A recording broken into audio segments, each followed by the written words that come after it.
for DrupalSouth, and today I'm going to be talking to Sean Hamlin from Wellington, who's going to talk about his Drupal's session at DrupalSouth.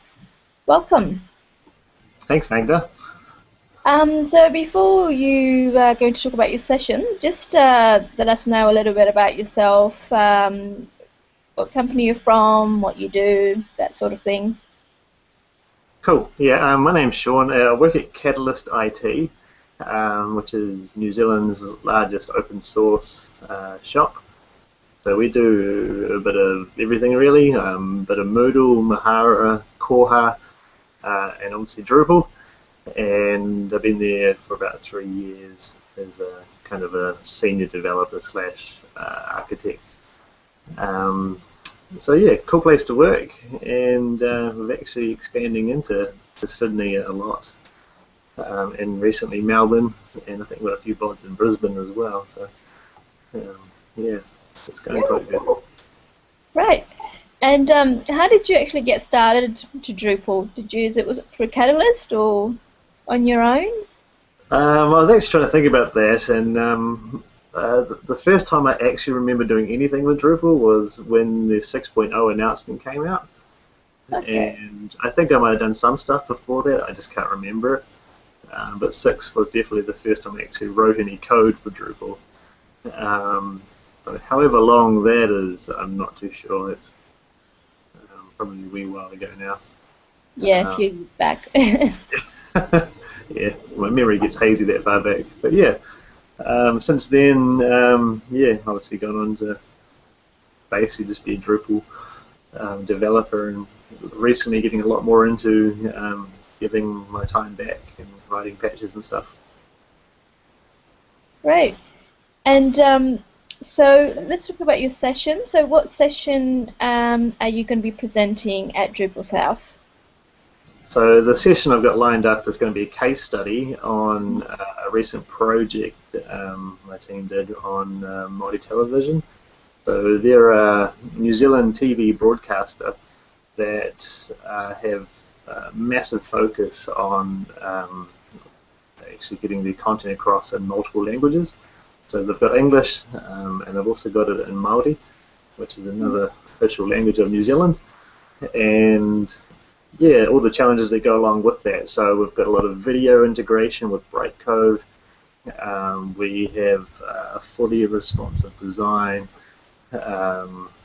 Obviously, all the multilingual related issues and fun times there, and a few of the other kind of more interesting aspects of the site as well.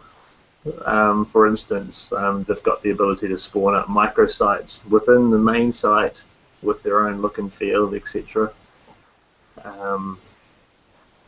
So yeah, it's shaping up to be quite a, I guess, behind the scenes look at what, maybe to find out some information you would not have known by looking at just the front of the site, sort of seeing how all the cogs work in behind. That's what I had in mind. Yeah, sounds like a big project. And how long did that roughly take you guys to go from sort of when you started planning the architecture to launch? I believe it was one of those projects that keep growing in scope as they end up doing, but I think it was around about a 9-month development cycle, and that was just to get the first product out. So that went live on the 25th of March of last year. And since then, we've just been, I think we've had about 2 full-time developers on it. So it's actually had a lot of improvement since then. And yeah, I mean, 2014 shaping up to be a cracker as well. There's heaps of ideas on the table. So yeah, looking forward to that. Yeah, no, sounds very interesting. When there's sort of media is involved and you've got multilingual, that becomes very interesting indeed. And as a New Zealand local from the city itself, Wellington, what can you recommend for someone who's sort of never been to the city nor the country sort of to visit and do while they're in Wellington, apart from drinking beer, of course? Funnily enough, I had that as my top thing to do. So Wellington Second. is, yeah, certainly the craft beer capital. Um, so in Australia, I think you're catching up slowly, but it's a whole different game over here. So there's a few bars you should definitely go to, like the Malt House. There's a pub called the Rogue and Vagabond, which only serves New Zealand craft beers, which is kind of cool. But other things other than beer would be, there's always the iconic cable car up to the Botanic Gardens. So that's kind of cool. Actually, they're right across from the Botanic Gardens as well, which is really handy. The conference itself is at Te Papa, and in your spare time, definitely get amongst that place. It is really awesome to get around and have a look at things.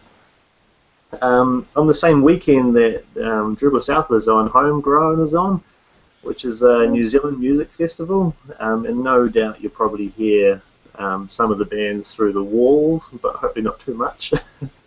So that will probably go on a lot later than the conference, so if you want to get amongst some of the music that's local to New Zealand, that's a good way to get into it. I think there's like 6 stages or something all around the waterfront, so yeah, that might be kind of cool.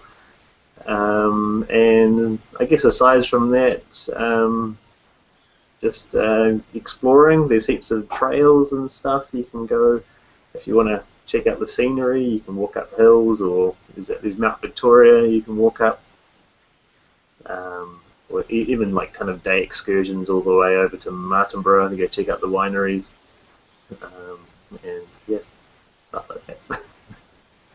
It's important. How's the weather been so far? Have you had a warm or cold summer, or been normal It's as a...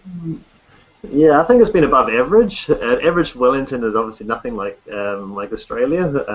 Yeah, people have to note that Yeah. Australia and New Zealand different weather completely. But So like think about in Tasmania, Sydney, but colder.